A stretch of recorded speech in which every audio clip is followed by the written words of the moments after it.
it's Steph from Happy Place to Grow. Welcome into my classroom. I know it just feels like it's been forever. You know how us teachers get super busy. Conference prep, conferencing, and I've had 2 grandbabies come into the world and I've had to spend some time with them. But I did want to check back in with you for our Teachers Make the Difference. We Are the Difference series. And this is part 2 of writing workshop. And this one's going to be a good one. You're going to want to stay tuned. We're going to get into the nuts and bolts of actual writing workshop time with your students. Now, in the last video, we talked about launching the writing workshop, making sure that you're prepared for actual writing workshop time with your students. You are getting some kind of a resource. You're making sure that you've got the materials, the writing notebooks, and then you're launching that time with your students, and you're talking about how valuable writing time is, and you're setting the stage for a great experience. Now, today we're going to talk about actual time that your students, not you prepping so much, but the time that you're going to prepare for your students to actually be writing. What does that look like every day? All right, so let's get started. Number 1, you need to make sure that you have a time set aside every single day for writing workshop. You're going to want to plan that time because there's going to be so many things you know that is going to crowd it out, so many other valuable things. But if you set that time every single day, even if things try to come into invade that time, you're going to make sure that you at least do part of writing workshop every day. That shows your students that it is really an important and valuable time. It's worth even a few minutes to practice writing. So make that plan, make that time happen every single day. Remember, some time writing is better than none. So plan in some time, set aside your time. You're going to also want to make sure that you've got your materials in order, as we talked about in video number 1. You've got your read aloud story ready to go. You know what you're going to be talking with about writing with your students that day. You're going to have your mini lesson planned. So you've got your ducks in a row. You're going to want to make sure that you've got sort of a script ready to go and a plan ready to go for that writing time. Now, let's talk about what the actual time that you're going to be spending with your students when they're writing. Everybody likes to do it differently, I'm sure, whatever works for them. Here's how I plan out my writing workshop time. I always start with my read aloud story. I want to do that because I want my students to hear what a good author sounds like. They need lots of, especially primary students. I teach first grade. So they need to hear a lot of writing models, and good authors need to be heard so that new authors can borrow ideas. So when you're reading your story, prep and make sure that you have looked through the book, you've browsed through it, and you want to pick something out that author does really well so you can point that out to your students. It might be some bold words. It might be a funny character.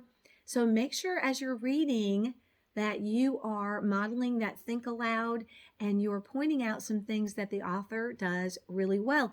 You might even want to sneak that into your mini lesson. Now, after I read a story to my students, I model. I always take a few minutes, not long, 5-6 minutes, and I want to model writing for my students. They need to see good writing. So before I write, I make sure I know what I want to say that day so everything flows really well. As I'm writing, of course, I'm going to be writing in the same type of notebook that I expect my students, so they have a good model. I always tell my students you're going to want to date every time you write, that you're not going to finish a story in a day. It's okay. Good authors take their time. And as I'm writing, I'm always going back to my topic list. I always have my students make a list of topics. I have that here. We always start with topics. At the beginning of the year, I'm picking out things that I think would be easy for them to write about when I make my topic list. My family, myself, my pets. If I model for them, I know they're going to borrow my ideas too, and I'm okay with that. If I'm writing about myself, it encourages my students to write about their own self, and of course they know a lot about their self. I always tell my students, you must write about something you know about or that you really love, and hey, we all love ourselves and know about ourselves, so that's a great first topic. Now, when I'm planning my mini lessons, of course, again, I teach first grade, so I'm thinking about things at the beginning of the year, and as I go throughout the year, I'm thinking about my students' needs. For me, at the beginning of the year, they need to know about line space. They need to know about space in between words. They need to have strategies for spelling. So I think about in my mini lessons what I want to start with. And sometimes my mini lesson for the whole week might focus on spacing, depending on what I'm seeing out with my students. If most of the students need to work on spacing, I'm going to talk about that first. If most of the students don't have strategies for spelling and they're kind of stuck because they don't know how to spell everything in first grade, then we're going to want to have several mini lessons about using your sound spelling or looking around the room and finding words in the room. So, of course, your curriculum also is going to drive what you're working with your students on every single day. So, think about your mini lesson and make sure that you're focusing on one thing per mini lesson. But, if I've talked about spacing last week, I can always re-mention it. I can mention it again as I'm going along. I'm thinking about maybe something new I'm having a mini lesson on, maybe capitalization at the beginning. But I can also remind students, don't forget about spacing, and I can model that. So make sure you're doing that model for your students every day. Don't take a long time doing it, but you're going to want to think about what you want to show them as an author, so when they go back, they've had a fresh model in front of them. After I write, I send my students back to their seats. I like to do this. Some people may not. I like to turn on some instrumental music, some quiet music. And of course, I live by the timer. I set my timer for, if they're primary students, you're going to want to build up the time, maybe 5 or 6 minutes at the beginning of the year. Then you're going to build that stamina for writing. As the time goes on, maybe in the middle of September, you increase the time to 8 minutes of writing for them. And then you can slowly increase the time to build their stamina for writing.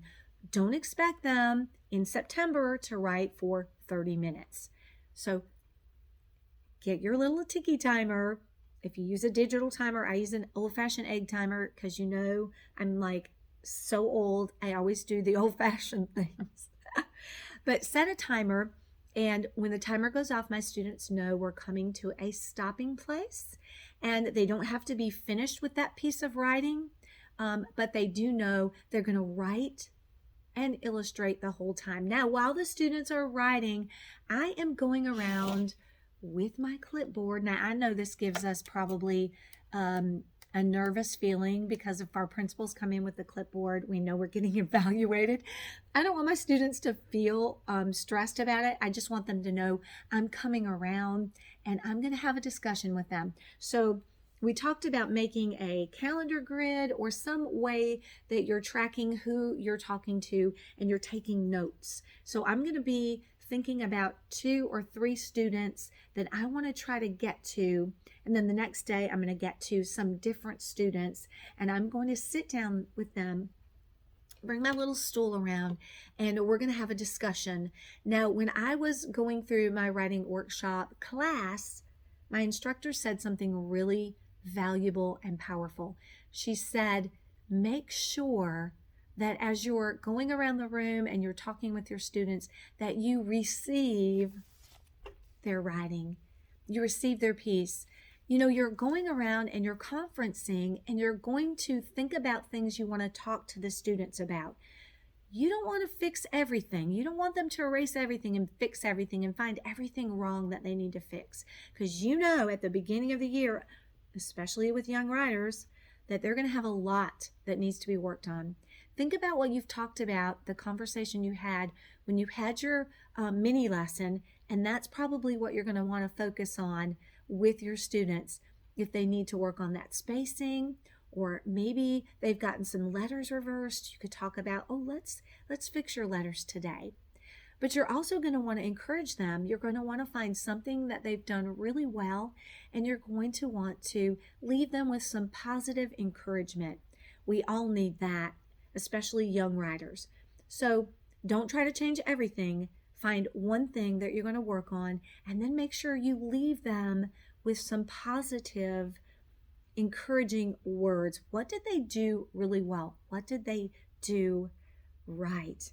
So think about plan, set your time, plan your read aloud, and make sure that you know what you're going to say in your model.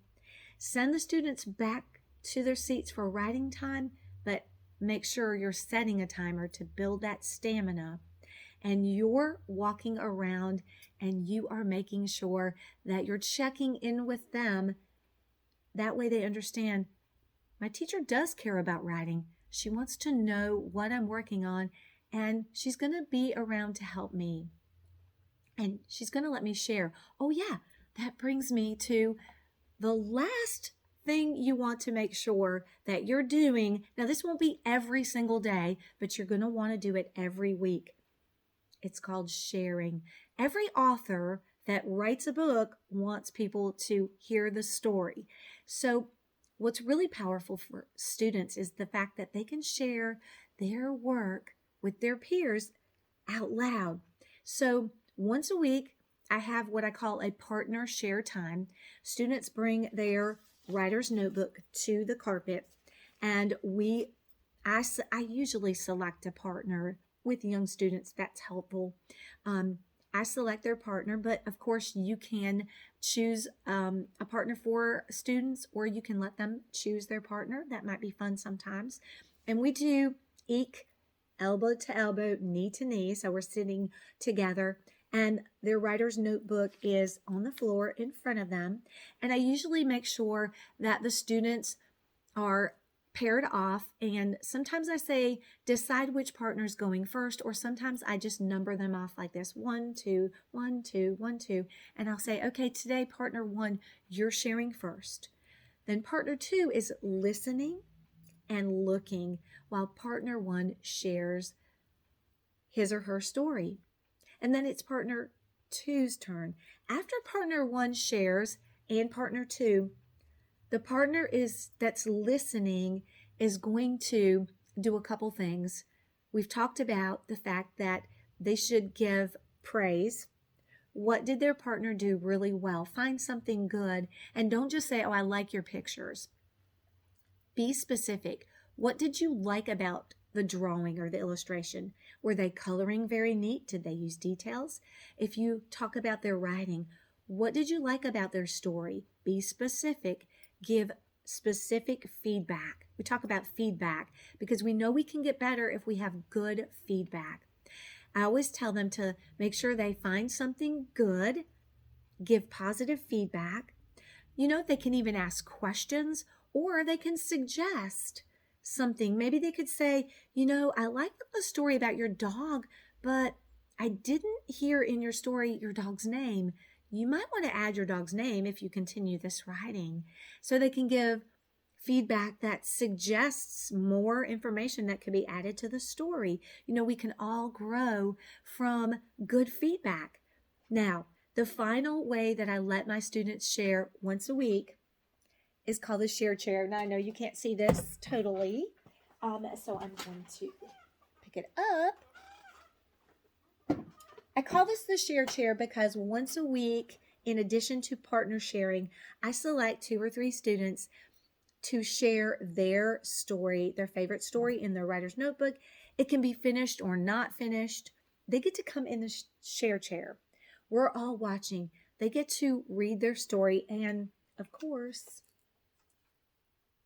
I know you can't see this because it's very lit in this room, but I always do a spotlight on that author, and we go dum da da da presenting, and I of course turn all the lights off, and they just love this. They feel like they're a star. They get to read their story and share it, and then of course we do the same thing as we do with our partners, and we talk about positive feedback, good feedback. They can even ask a question or give a compliment.